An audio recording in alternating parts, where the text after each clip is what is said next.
Share has gone into United States Treasury bonds to finance Washington's budget deficit. So much that the threat of it being withdrawn can hold up American interest rates. I think this is unhealthy phenomenon. Unhealthy because this huge capital accumulation is the result of the too much capital inflow into the United States, which means that the United States is going to be a #1 debtor in the world economy. That's quite unhealthy. And this phenomenon is caused by the bulging U.S. Budget deficit, the federal government budget deficits. I think this should be stopped. And I think the too much capital export from Japan to the United States is the syndrome that the U.S. economy is not healthy. The question is, can the Japanese economic locomotive now take over, pulling the rest of the world? The Japanese would seem to have the financial power. 7 of the world's 10 most asset-rich commercial banks reside here. Tokyo's swelling capital market has attracted 79 foreign banks, among them 4 Australian banks with full branch operations in Tokyo. Aussie now. Get an Aussie, more Aussie. Keep the Aussie coming in. Their profits from foreign exchange dealing here are growing rapidly. How's Aussie now? The portrait of Japan as the new centre of world economic power nevertheless contains some basic contradictions. Why, for example, has so much Japanese money been invested in American securities rather than in more productive investments at home? The result was to artificially prop up the value of the American dollar and to boost Japanese trade surpluses to nobody's particular advantage. Then came the coordinated intervention in foreign exchange markets by the G5 countries in September last year. Since then, the yen has appreciated by some 40% against the dollar. For Japan, it was the costliest acknowledgement yet of its new wealth status. About the time of the big exchange rate adjustment, the Prime Minister, Mr. Nakasone, commissioned a study on measures needed to reduce Japan's big trade surplus and other sources of international friction. That report, out recently, calls for an historical transformation of the nation's economic management and lifestyle. The leader of the study group, former governor of the Bank of Japan, Haruo Maekawa, says the sudden appreciation of the yen makes reform even more urgent. Something should be done to increase the domestic demand, to supplant, to take place of the external demand. At the level of 170 yen, some industries are no longer able to sell abroad. So not profitable. So unless something should be done to increase the domestic demand, they will be forced to sell abroad. That means there will be the dumping. That will be the quite very bad effects to the world market, you see. So I personally feel that something should be done urgently to increase the domestic demand. In that sense, I'm not satisfied with the present situation. I'm worried about. The prospect of rich Japan dumping its products on world markets is no more paradoxical than the gap between the material wealth and actual living conditions of ordinary Japanese. The daily grind of commuting 3 or 4 hours to and from the office, of a society that's uncomfortable at leisure, of cities so crowded the roads are obstacle courses, and housing so cramped that the roof becomes the playground. Many areas are still unsewered, and the Tokyo landscape includes public bathhouses and the so-called love hotels where couples go for a bit of privacy. Park and recreation land is scarce, and as places to get away from it all leave something to be desired. Getting Japanese cities into shape is a monumental challenge, and one that could gainfully employ the nation's accumulated wealth. One obstacle to expanding domestic demand is that Japanese governments have spent heavily on public works in the past and must now deal with a colossal budget deficit. And Japanese society is aging rapidly. 10% of the population is 65 or over, and that'll rise to 15% before the end of the century. higher welfare payments, fewer taxpayers. The Japanese economy is coming of age in every sense, with its pains and rewards. The rapid rise in the value of the yen, for example, will inevitably send more Japanese manufacturers offshore. Already, big investments have been made in American and European car plants and other enterprises. Money, too, is going into real estate and property development in countries like Australia. It's just the beginning of what promises to be an historic expansion of Japanese industrialism. Walter Hamilton. Now, the news headlines. Union leaders say today's national wage decision should ensure the survival of the prices and incomes accord for the next 6 months. But the government has warned of possible industrial disputes over superannuation. Drug traffickers Kevin Barlow and Brian Chambers have escaped the gallows in Malaysia, at least until after the latest legal moves on their behalf are dealt with. And President Reagan has won a major victory, pushing his aid program for the Contra rebels in Nicaragua through the House of Representatives. Now, the weather.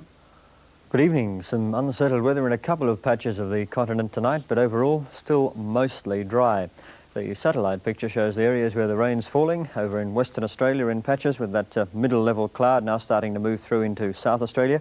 And down in the southeastern corner of the continent, another change moving through. That's brought quite strong, even gale force winds at times over the southeastern tips of the continent, with some snowfalls too about the high peaks of the ranges in Tasmania, up through Victoria and into southern New South Wales. The synoptic chart dominated by high pressure ahead of that change over the eastern parts. That's kept conditions mainly dry in that region, but of course over southeastern Australia some further showers likely into tomorrow, falling as snow about the high peaks of the ranges. Over in Western Australia, quite unstable air mass continues to be down to the southwest of that continent, of that region rather, and the front pushing through behind that, or in front of that high pressure system, is going to sweep some of that cloud further east and bring possible storms into parts of South Australia tomorrow, with some patchy rain too, also about the southwestern parts of the Northern Territory. And so to the forecast clockwise around the continent. The synoptic chart there for tomorrow showing a very little movement of those systems. The forecast, a fine day for Brisbane, continuing mild there with a top of 18, dry and cool for Sydney with a top of 16. In Canberra, a shower or two, 1 to 9 degrees, occasional showers for Melbourne, and the temperature range 7 to 12. A few showers likely for Hobart too, with a range of 4 to 9, showers easing for Adelaide, and in Perth a few further showers, with Darwin continuing to remain fine and warm. And for tonight, that's the weather. To close tonight, an update on the Laurie Matheson story. You remember Matheson, that fluent Russian-speaking naval frogman who was such a central figure in the Coombe-Ivanov Royal Commission? He was the one who wore the trench coat and gave evidence in secret. I mentioned the other night that Mr. Matheson had been before the courts on tax matters that involved allegedly crook freight invoices on meat that was being sold to the Russians. Now, if you followed this case, you'd know that those matters had been dropped when the Crown decided to lay charges of fabricating evidence against the policeman who'd been investigating Matheson. Well, yesterday in Canberra, the policeman charged with fabricating evidence against Matheson was acquitted. Not guilty. He didn't do it. So, what happens now to the original case against Matheson? The Director of Public Prosecutions said today that they are to review the original evidence. This could be another Lionel Murphy saga in the making. Good night.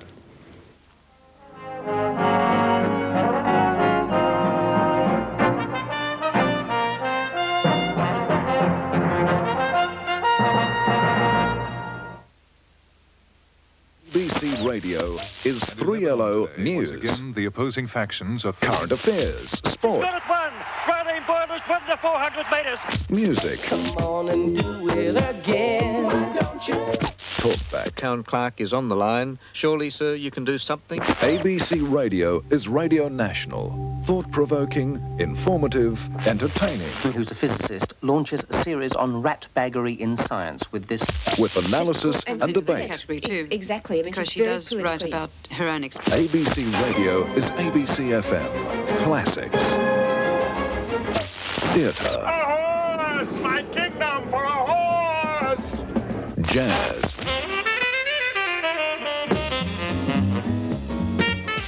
Opera.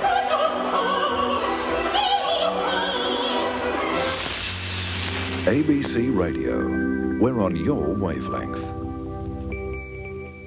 8:45 Friday, it's the arms sale of the century. If we win that order, the rest will follow. And you're reasonably confident? I'd be more confident if I knew what Riley was up to. I can bring you the business of the Blum & Voss Naval Yard in Hamburg. Bring me in as your partner. You mean he's in it for the money? It's treason. An unusual turn of events in Riley, Ace of Spies, 8:45 Friday on ABC.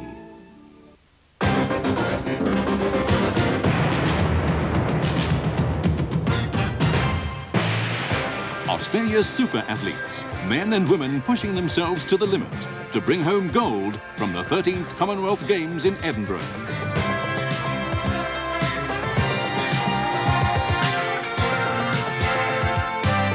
The 13th Commonwealth Games, exclusive to ABC, bound for Edinburgh in '86.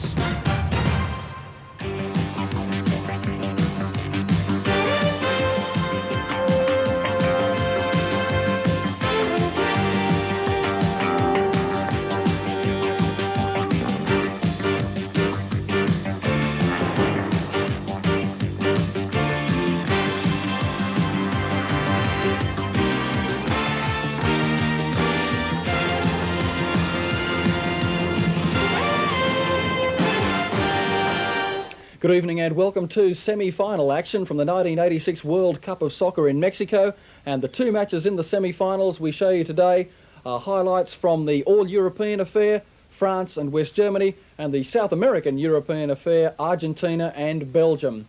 Back in 1982, West Germany were the French nemesis when they beat them on penalties. After trailing 3-1 in extra time, they levelled at 3-3, and West Germany went on to the final where they subsequently lost to Italy. But Craig Johnston, welcome back. Obviously, the French would have been trying to erase that from their minds before today's match. Of course, Peter. 4 years ago, I remember they were winning 3-1, and then Karl-Heinz Rummenigge came on as a substitute, scored one, made the other one, and a lot of people thought, including myself, that the French should have won because of their cavalier-style attitude towards the game, rather than the Germans succeed rather than excite attitude, which we found rather boring. I remember they went down on penalties, and Maxime Bossy, who's a very influential part of the French team, missed the penalty, and he said this morning that the scars still have not healed from that day. Out of the French team for the match, Dominique Rocheteau, sidelined through injury, replaced by Bruno Belloni. William Ayash was back after suspension. For West Germany, Thomas Berthold out after suspension, and the ageing in years and perhaps ability, Karl-Heinz Rummenigge in the starting lineup once again. Your commentators in Guadalajara, Tony Gubber and Trevor Brooking.